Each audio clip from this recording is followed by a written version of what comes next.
And welcome into HawkeyeInsider.com. David Eickholt here with recruiting analyst Sean Bock. And Sean, it's been a pretty busy day for Iowa as they got three-star cornerback Jordan Oladokun's commitment out of Tampa, Florida. Kind of a rare thing, too, because he never officially visited campus. And, you know, traditionally that's been the case for Iowa. But what you talked to him earlier today, what kind of made him feel comfortable enough to give Iowa his commitment?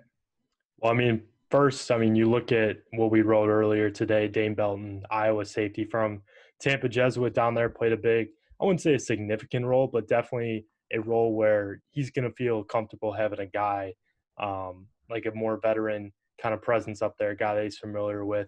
And two, Iowa's in a great shape with his teammate, three-star running back Ricky Parks. So that doesn't hurt, too, to have a good connection like that. And also the defensive backs, just the tradition that Iowa's had and Phil Parker, how they've been able to put defensive backs in the NFL is definitely a big pitch for him.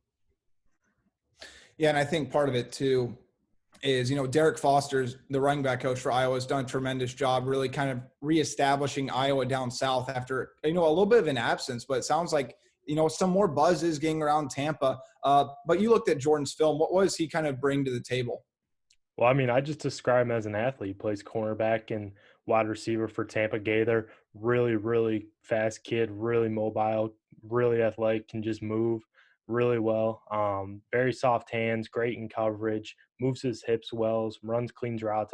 He'll play cornerback at Iowa, but you look at the wide receiver tape, and I know a lot of people question whether or not a cornerback or a defensive back in general can catch a ball, but man, just the way he's able to move as a wide receiver, that's going to help him so much at the next level going up against the speed and just the quick, agile wide receivers in the Big Ten.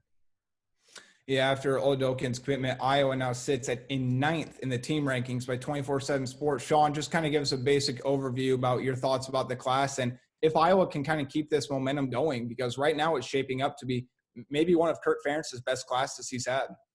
Definitely in good shape with Parks, as I mentioned earlier. Three-star in-state wide receiver Brody Brecht at Ankeny. He's another guy I think could get into the fold sooner rather than later.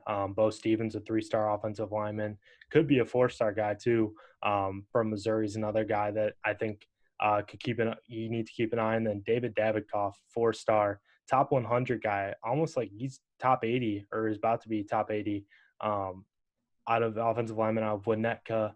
Nutrier is a guy that I think Iowa's in a good spot with too. So a lot of momentum going on. Be sure to check out HawkeyeInsider.com for all the latest on that. And that's going to do it just for now. But Oladokun becomes a 9th commitment for Iowa. And, Phil Parker and Derek Foster, the buzz is real in Tampa. We'll see if Iowa can maybe get a couple more guys down south to join the 2021 recruiting class.